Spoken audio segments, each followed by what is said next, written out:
Hola, ¿qué tal amigos de Equal Radio? Yo soy Ulises Sanner con el gusto de llegar como todas las semanas a sus hogares y el día de hoy tenemos esta edición especial donde nos vamos a linkear hasta Colombia con una gran amiga, con una gran profesional, con María Clara Espinel, que ya es parte fundadora de la MMF LATAM, esta organización de managers latinoamericanos que yo también tengo el placer de formar parte.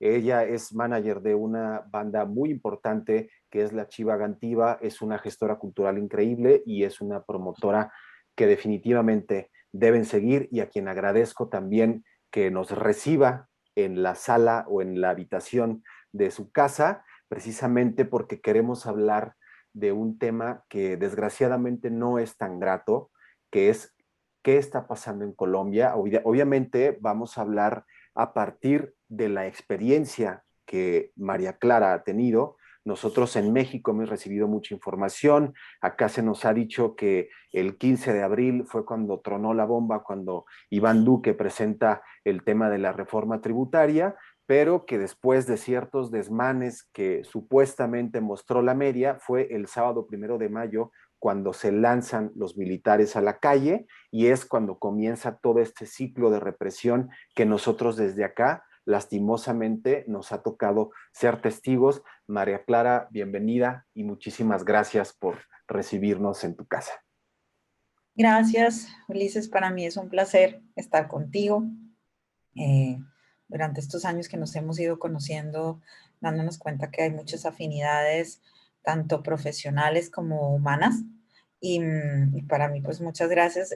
No, yo ayer cuando me lo propusiste que hiciéramos este encuentro, pues me asusté un poco en la medida en que no me siento una experta en tema político, pero sí me siento una humana más y una colombiana más que se está viendo afectada tanto emocionalmente, pues porque lo que sucede es muy doloroso, pero también siento que es el resultado de una represión que viene sucediendo durante muchos años, que quizás para muchos es algo desconocido porque cada país vive sus propios, digamos, dilemas y situaciones, pero todo el mundo sabe que Colombia ha sido un país que ha estado muy azotado por la violencia y en el que quizás nos hemos acostumbrado durante todos estos años a vivirla de una manera, eh, digamos, como es normal que maten a alguien, es normal que siempre pase esto.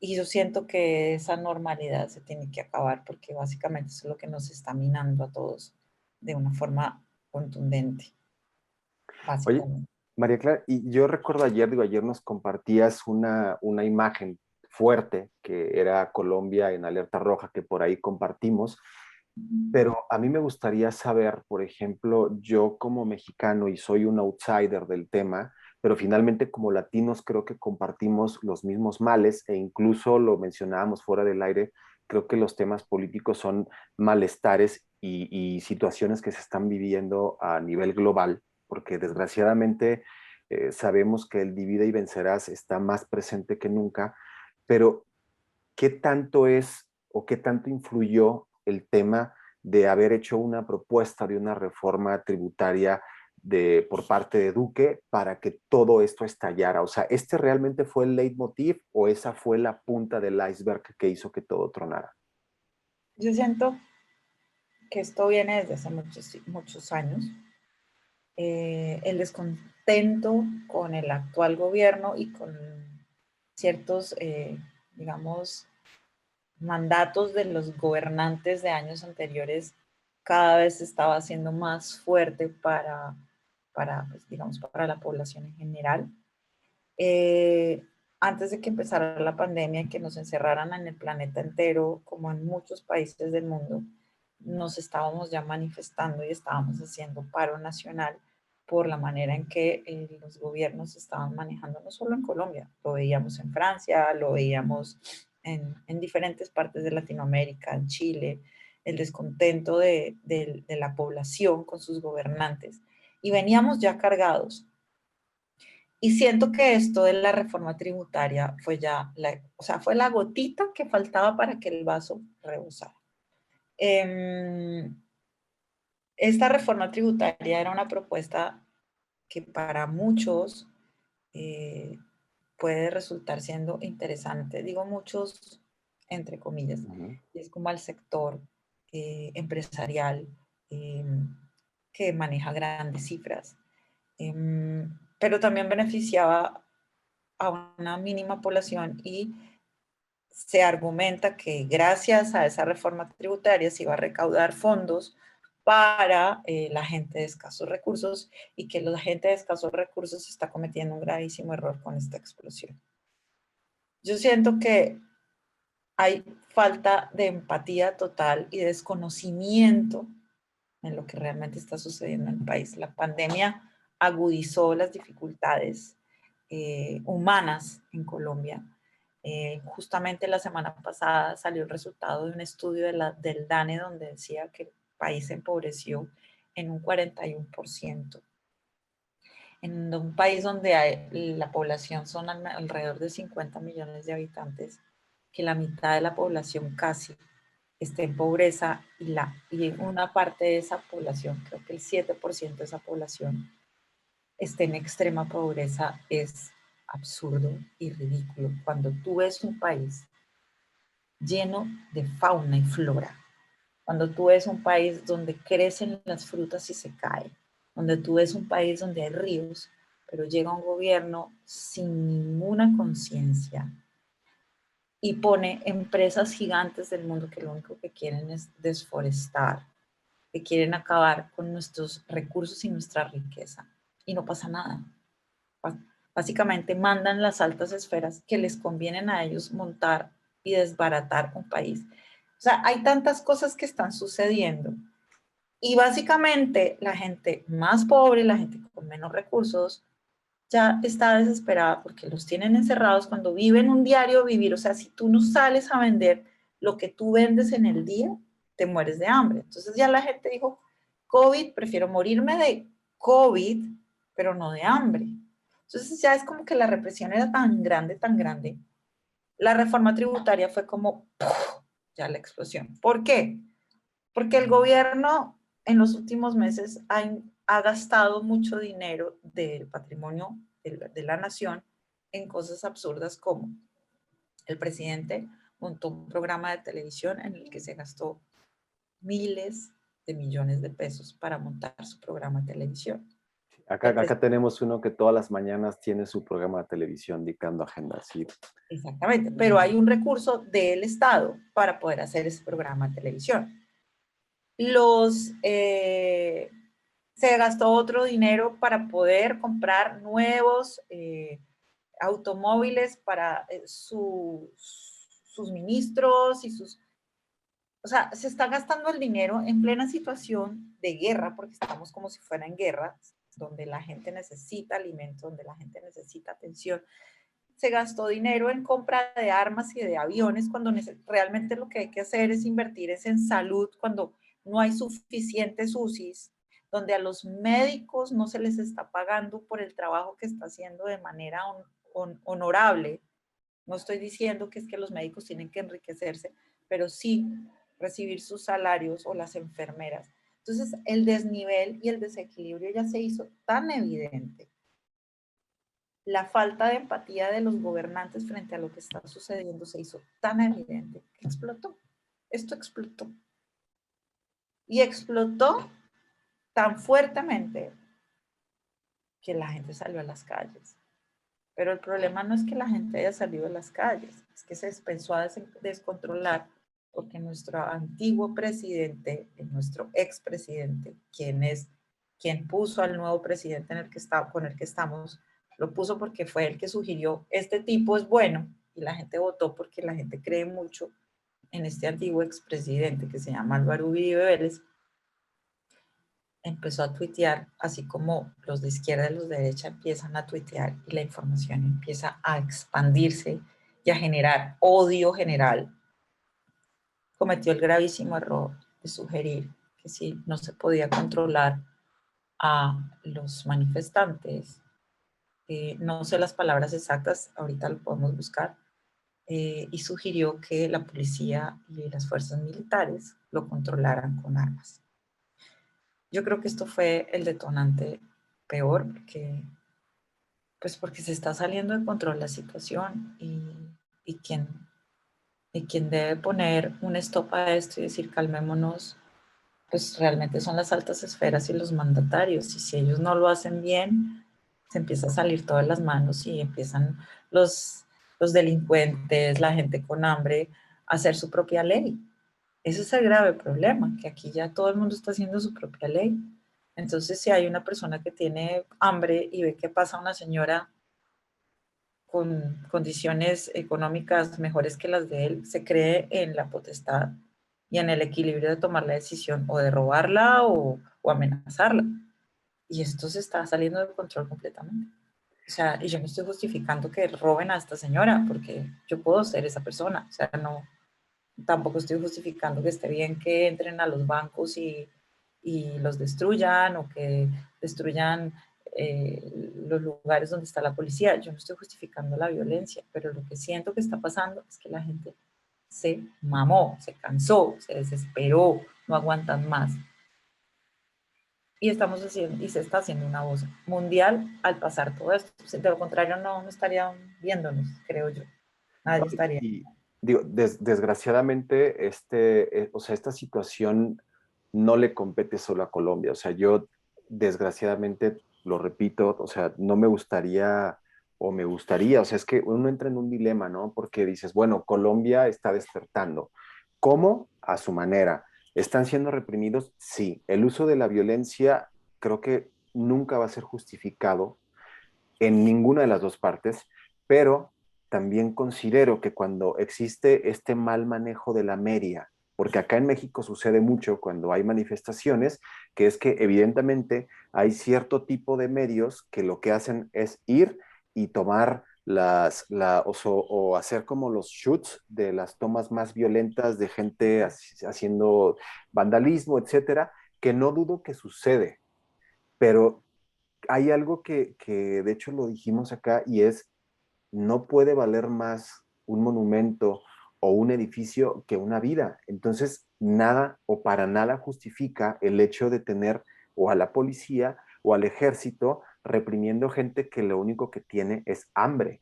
O sea, yo estaba checando, bueno, ya se dio la renuncia de Alberto Carrasquilla, creo que fue el día domingo o el lunes, y también Duque retiró la propuesta de reforma tributaria y creo que también vi una propuesta que hizo el Comité de Paro que ellos estaban pidiendo que se otorgara un apoyo de $265 mensuales a familias de 4 personas, pero el tema aquí es si en teoría por la mecha por la que explotó todo ya le echaron para atrás, ¿por qué siguen? O sea, la idea es, o sea, yo sé, o sabemos por qué siguen, ¿no? ¿Por qué? Porque hay un descontento y porque esto ya no se puede alargar más. O sea, no es posible que en Latinoamérica, como bien lo mencionas, tengamos países tan ricos en flora y fauna, tan ricos en recursos naturales y minerales. Por ejemplo, México, definitivamente los recursos minerales, los dueños son las mineras canadienses, o sea, y ellos son los que llegan y tienen explotado al país totalmente. Y eso no tiene que ver ni con derechas ni con izquierdas, solamente son temas de gobierno que concesionan y ceden estos derechos de explotar una riqueza minera de un país a un país que de entrada ya es rico. Entonces, no es la intención de que queramos generar una discordia para pelear, porque nosotros hacemos mucho music business con Canadá, que en ese aspecto admiramos mucho el apoyo que tienen hacia la cultura, pero también es qué más o qué crees que se necesita para que la gente no que quede conforme, pero diga, ok, por el momento voy a regresar a mi casa, no voy a arriesgarme a enfermar de COVID o a que haya una bala perdida o a que me caiga un petardo. ¿Qué crees que hace falta en Colombia, amiga, para que la gente pueda estar por lo menos de regreso a su casa, estando más segura, ¿no? Pues te voy a decir algo muy doloroso.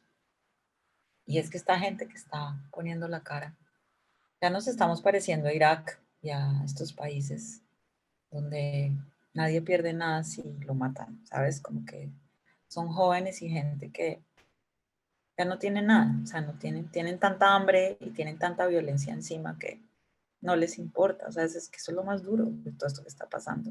Hemos llegado a una extrema presión que, que lo que podría suceder, y para mí lo que debería suceder, es que Duque tenga la humildad y la humanidad de decir: país, paremos, estoy dispuesto a escucharlos, vamos a entre todos construir un país, paremos.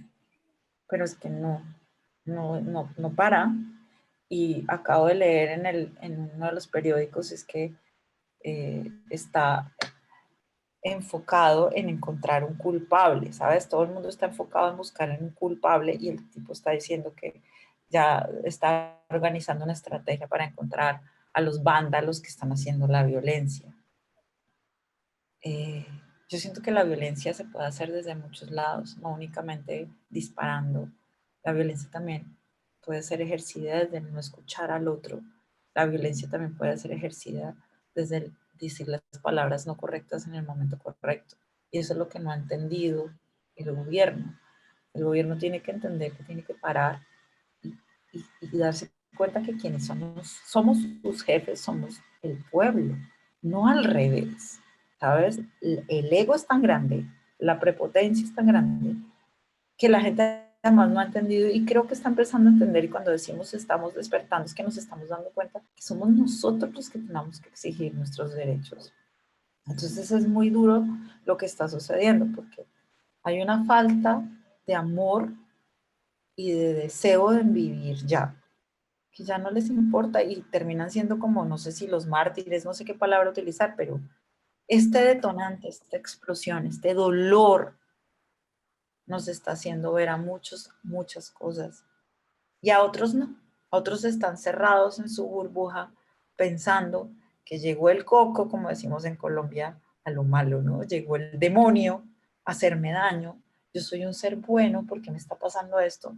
No nos podemos parar desde ese, tenemos es que pararnos desde el ver al otro y decir: yo qué tengo para poder aportar y ayudar a los demás, y qué tiene él que no puede, y verlo con compasión, un poco una mirada zen, una mirada budista, no sé. No, siento que es un aprendizaje mucho más espiritual y más profundo. Lo que pasa es que hacerle entender eso a una señora que ayer le asesinaron a su hijo es muy difícil, ¿sabes? Pero ¿sabes qué es lo más paradójico de toda esta situación, Ulises? Que hace unos años, cuando se firmó, cuando el presidente Santos, el expresidente Santos, hizo digamos, se me olvidó el nombre El técnico, acuerdo de paz, ¿no? el acuerdo de paz, pero hizo esta consulta popular para ver si la gente estaba de acuerdo en el sí o en el no de realizar el acuerdo de paz con la guerrilla, y que ganó el no. Fue muy doloroso ver cómo ganó el no en las regiones donde todo el mundo, digamos, ha vivido una vida tranquila, y donde la gente realmente ha vivido la violencia, como en Bojayá, en las poblaciones más alejadas y olvidadas del país. Ganó el sí. Es decir, la gente que realmente ha sido violentada, la gente que sí ha vivido la violencia, quería que se firmara el acuerdo de paz. Lo deseaban. Para mí, la vergüenza más grande, aparte de la internacional, porque yo no estaba en Colombia, que todo el mundo me decía: pero ¿cómo va a ganar? El no. Era el pensar en esa gente. Tenía la esperanza de que se llegan a acuerdo. Cuando hay un conflicto es imposible no pensar en el perdón. Hay que perdonar. Y quizás a mí me corresponda más adelante perdonar a Uribe y perdonar a Duque y perdonar a todos estos gobernantes que nos han robado y han hecho de un país lo que ellos quieren bajo sus propios deseos y sus propios intereses. Me va a tocar perdonarlos para que esto funcione. No puedo seguir herida y emputada odiándolos, porque lo único que pasa es que la violencia no para, es una bola de nieve que crece y crece. Entonces, yo siento que la situación es parar, y que el gobernante agache la cabeza y diga: yo quiero que esto cambie. Y eso es un proceso bastante particular, ¿sabes? Como que sería un milagro real que eso sucediera. no sé si es que necesitan ver más violencia y más cosas para que la gente reaccione, yo no sé. No sé qué decir, pero la prepotencia y el ego de los gobernantes son los que nos tienen a las poblaciones mundiales en esta situación y nos tienen polarizados, pensando que el culpable es uno y el otro. Si desde nuestro propio ser no trabajamos para entender que es el perdón, es el camino de la calma el que nos hace cambiar, no vamos a cambiar nunca. ¿No? Y tocas un tema muy, muy importante, que es que la tendencia que hemos visto a nivel mundial en cuestiones políticas es precisamente esa, es la polarización. ¿Por qué? Porque tienes a un montón de personas defendiendo a otra persona a la cual no le interesas y tienes otra persona atacando a esa persona a la cual no le interesas. O sea, No, nos volvimos los títeres. Somos los lo curioso es que este punto en común es que esa persona a la que amas u odias no le interesas. Entonces, esa es la paradoja más ridícula de decir, no, la por, falta de amor hacia nosotros mismos, el entender que valemos y somos importantes. Es pura falta de amor. Es básicamente lo mismo que sucede a nivel relacional. Que uno ve mujeres o hombres enamorados de personas que no los quieren, que los maltratan, pero ahí rogando por el amor, ¿sabes? Y el amor no se construye en el otro, el amor no está en el otro, el amor está en uno. Entonces, si no trabajamos nuestro propio ser, yo sé que es un poco loco todo lo que estoy diciendo para muchas personas, porque no entienden que es un tema de conciencia, es un tema de cambio de conciencia. El amor, siento yo, que es el camino, pero esto es un proceso, no es de un día para otro. Entonces, si este señor gobernante que se atrevió a darle el poder a la policía y a los militares para controlar un problema, no se da cuenta que nos estamos matando entre todos y no para diciendo, hey, stop, paremos. Solamente un stop, paremos, replanteémoslo todo, cambiaría todo. Pero lo que sucede es que este presidente tiene mucha presión de otras esferas políticas, tiene mucha presión de las grandes empresas que lo único que están pensando es que esto que está pasando en Colombia les está bajando la venta de sus productos y les está bajando la posibilidad de inversión porque nadie del mundo de afuera va a querer invertir en Colombia porque hay mucha violencia. El tema de ellos es un tema económico, no es un tema humano, no es un tema de puta, Dios mío, la gente se está muriendo de hambre. Eso no importa, ¿sabes? Como que la ropa sucia que no se vea y que pongamos toda la basurita debajo de la cama y que nadie se dé cuenta. Esto se tenía que ver porque ya hay tanta basura que ya es que se está viendo, ya es imposible seguirla escondiendo. O sea, las redes sirven para visibilizar, también sirven para tergiversar, pero se está viendo algo que ya no se puede esconder más, ni en Colombia, ni en México, ni en el mundo. Ya no se puede esconder más lo que está pasando. Ya no se puede. sí, Entonces, exactamente. a mí ya nos corresponde ayudar desde nuestro conocimiento, el regalar un poco de amor desde nuestro trabajo, el aportar a la humanidad con la música, con lo que sabemos hacer y tratar de bajar un poco el fuego, incluso entre nosotros, entre los amigos, entre nuestras familias que se empiezan a pelear los unos defendiendo a los otros, como tú dices, defendiendo a alguien que le importa cero nuestra existencia y no le importa si estamos comiendo o no estamos comiendo. Pero en Colombia el detonante fue, se, se demostró que la pobreza ha aumentado. Uno, se hizo una propuesta de reforma tributaria que lo único que hacía era empobrecer más al país y sobre todo al sector de la clase media, que es la clase que más trabaja, la que más paga impuestos. Entonces todo el mundo salió a protestar y a un país que está así de fragmentado, a sus gobernantes no les conviene que la gente salga a protestar. Uno, porque tenemos el COVID y dos, porque se está visibilizando cada vez más una problemática muy fuerte. Entonces yo creo que todo eso terminó haciendo esta gran explosión y la solicitud que hacemos los colombianos a nivel internacional es, por favor, Ya, o sea, ayúdenos a hacerle ver tanto a la presidencia como a los gobernantes y como al propio país, es que la violencia no puede ser el camino, no más. O sea, no puede morir una persona más. No puede morir una persona más. O sea, no se puede normalizar la vida de una persona como un acto normal. Es que este hombre es delincuente y merecía morir, que eso es un poco lo que ha pasado. Eso fue la herencia que nos dejó el narcotráfico, ¿no? Que la vida no valía. Si tú no servías en el narcotráfico, te disparaban y te mataban. Eso es la herencia que tenemos los latinoamericanos con el narcotráfico y tú me entiendes perfectamente lo que te estoy diciendo. Desgraciadamente sí. En México es igual, o sea, no hay validez, o sea, no sé, en Europa quizás si tú manifiestas tu descontento con lo que está pasando, de pronto te pueden multar, pero no te matan, no te matan, o sea, la vida tiene su valor. En Colombia sí, en Colombia te matan. Si no estás de acuerdo, te amenazan. Si no estás de acuerdo, entonces es muy difícil lidiar con esto que está pasando y los jóvenes que son hijos de una cultura tan llevada por todo esto que te estoy contando, ya no tienen nada que perder y se lanzan como kamikazes ante lo que está sucediendo. ¿Sabes? Eso es lo que yo siento un poco.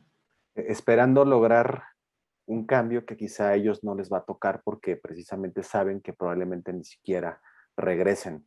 Y María Clara, con esto me quedo, digo, de antemano aquí tienes un espacio abierto, te agradezco muchísimo el hecho de que nos hayas abierto un poco más los ojos a qué está pasando en Colombia, qué hay detrás de todo esto, que no se debe solamente a una reforma tributaria o a un presidente tuiteando una pendejada o a realmente estamos hablando de cuestiones más fuertes que Pero debemos dejar de polarizarnos, debemos dejar muchas cosas y si bien los cambios no son inmediatos, pero siempre hay una manera de comenzar y es comenzando. Entonces, nuestro abrazo, nuestro cariño, todo nuestro empatía hacia los hermanos colombianos. Nosotros, desgraciadamente, en México también tenemos muchas tragedias que vivimos a diario, pero también compartimos ese tipo de tragedias por el simple hecho de que Latinoamérica en muchos aspectos se ha convertido en una mierda y me duele decirlo porque soy orgullosamente latino, pero en los temas políticos parece que en el mundo la mierda se está esparciendo, se no, está la esparciendo, corrupción es perdón. una cosa muy Es, fuerte. La es, corrupción es básicamente la corrupción y el aceptar cosas que no son aceptables y yo siento que los que tenemos y hemos tenido la oportunidad de trabajar un poco más en la conciencia, en entender un poco más al otro, en el ser empáticos, tenemos una misión aún mucho más grande y es no alebrestar la violencia, proteger a los nuestros, no protegiéndolos, aislándonos, sino eh, dándoles argumentos amorosos y humanos frente a la vida. Eh, y yo creo que ese es nuestro trabajo, ¿sabes? Yo me siento como más útil. Yo llevo un año pidiéndole a la vida, dame una luz de entender por qué me está pasando esto y qué tengo que hacer para servirle a la humanidad.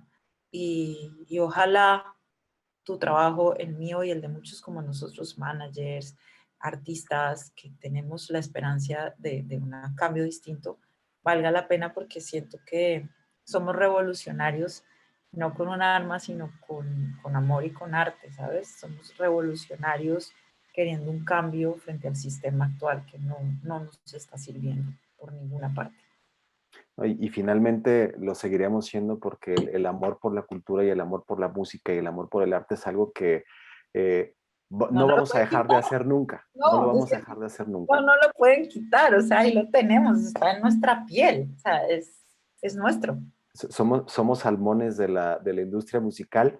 María Clara, muchísimas gracias. Espero que en una siguiente plática tengamos no un contexto, sino tengamos y hablemos de cosas más lindas, pero también hay que ser reales y hay cosas que no podemos dejar de ver. Entonces, esto es Equal Radio en esta parte de Contexto Colombia. María Clara, muchísimas gracias. Cuídate mucho. Un fuerte abrazo a todos los hermanos de Colombia y nos estaremos viendo muy prontito. Chao. Muchísimas gracias.